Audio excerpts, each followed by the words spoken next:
Shabbat Shalom, Shavuatov. Shavuatov. Comment ça va bien?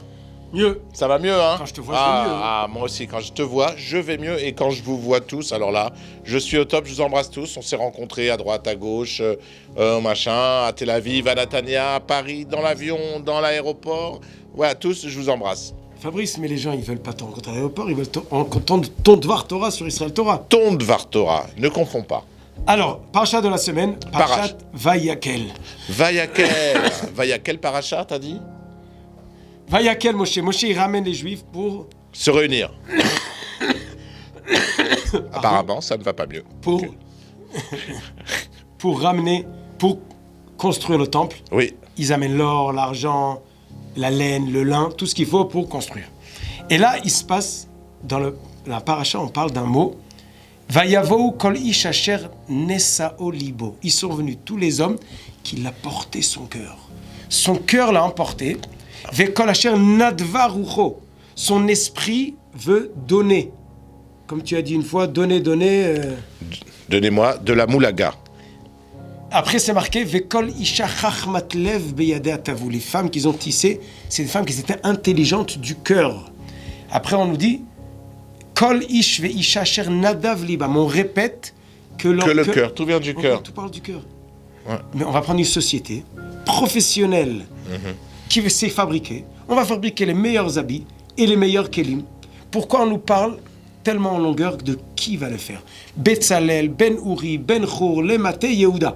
On nous parle qui c'est qui fait. Et je les remplis. Le verset nous dit, Dieu dit, je les remplis d'esprit de Dieu, d'intelligence, de tvuna, de compréhension, de da'at, de sagesse, de tous les travaux pour réfléchir, dépenser, comment faire, dans l'or, dans l'argent. C'est tout un détaillement de comment, qui ont fabriqué le Mishkan, les ustensiles du Mishkan, les habits des Kohanim. Ça veut dire Pourquoi c'est tellement important? Et ça ne suffit pas de prendre la plus grande société chinoise, je ne sais pas c'est laquelle, ou peut-être la société des Rothschild, ou bien la... ou peut-être...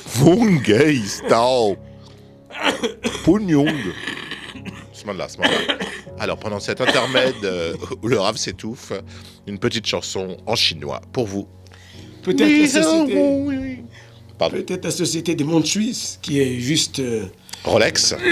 On embrasse nos amis qui portent des Rolex. En tout cas, pourquoi c'est si important que ça? Qu'est-ce que tu penses, notre cher ami, le nouveau rabbin? Il y a eu plusieurs choses que tu as citées. Déjà, il y a eu... tout venait du cœur. D'accord? Il y a eu le rouard de l'esprit. À un moment, tu as parlé du vent de l'esprit, mais la plupart des choses venaient du cœur. Les gens ont apporté de bon cœur. Ça veut dire que on n'a pas construit un temple en allant voir les gens, en les matraquant et en leur disant apporte ça, apporte ça, apporte ça. On leur a dit on construit un temple, allez-y, c'est pour le peuple d'Israël, c'est pour Hachem, c'est pour vous. Et chacun est venu avec son cœur et avec sa Betzalel, avec sa science d'architecture ou de décoration. Et chacun est venu apporter de bon cœur, comme dans un gala, du cœur des mamans ou une autre chose comme ça. Personne n'est obligé, quoi. C'est vraiment par le cœur. Alors j'ai entendu, il y a une belle histoire dans la Gemara qui nous permet de comprendre ces choses-là un peu plus. Oui. La Gemara nous parle de Rabbi Chia, elle dit que ses actes étaient grands. Grâce à lui, la Torah est restée dans le peuple juif. Qu'est-ce qu'elle raconte, la Gemara? Qu'est-ce qu'il a fait, Rabbi Chia? Il a acheté des grains de lin. Ah, ça c'est beau. Il est parti, il a planté des grains de lin. Le lin a poussé, il a tissé des fils.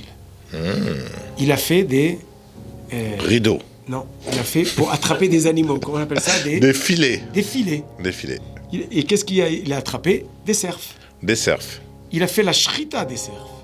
La viande, il a donné aux pauvres. Oui. La peau, il a pris, il a tanné, il a fait du parchemin. Des manteaux. Ah, des parchemins.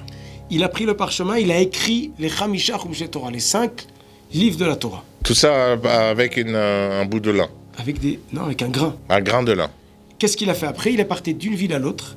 Il a pris 5 enfants, il a dit, toi je t'apprends Bereshit, toi Shemot, toi Vaïkra, toi Bamidbar, toi Devarim. Il dit, je m'en vais. Chacun, quand il a fini, va apprendre à l'autre. Je reviens et je vous amène les Shisha Sidre Mishnah. Les 6 livres de la Mishnah. Et comme ça, il a pris les 5 et est parti dans une autre ville. Le Maharsha nous pose la question, mais pourquoi il a besoin d'acheter des grains de lin? va acheter du parchemin, écris la Torah et enseigne-leur. Il dit, Maharsha, si tu veux transmettre la Torah, il faut qu'il y ait le bon cœur et la bonne pensée et la bonne raison. Et qu'est-ce qui te préoccupe quand tu fais? Depuis le début du lin, quand il va pousser l'Echem Shamaim. Ce qui vaut, c'est le chemin, encore une fois. Comme dans le couple, le chemin, la direction. Oui, je te suis. Je suis là. Donc, Rabbi Chia nous apprend comment on transmet la Torah. Il faut que depuis le début, la première chose, l'argent avec quoi qu'on travaille, qu'il soit propre. Si tu as un argent sale, tu vas faire un immeuble sale. Si tu as de l'argent propre, tu as un immeuble propre. Exactement. Il a pris des grains, il a mis la bonne kavana, la bonne pensée dedans. Et comme ça, il a pu faire un Sefer Torah, que cette Torah que les enfants vont apprendre va être pure et qui va pouvoir construire le peuple juif. Quand on construit le Mishkan, Moshe Rabbeinu, la paracha, Akadosh Baruch Hu nous raconte comment Moshe a choisi les gens et qu'est-ce qu'il leur a dit et comment ils ont fait. On parle de leur cœur. Un cœur propre fabrique des choses entières. Que Dieu nous aide à avoir un cœur propre. Purifier notre cœur pour pouvoir que nos actes n'ont pas seulement la valeur de l'acte, mais la valeur profonde de l'acte, qui puisse être élevé, relever le peuple juif. Amen. Et arriver, Bezrat Hashem, à la Géoula Shlema. Il est parti là. Amen.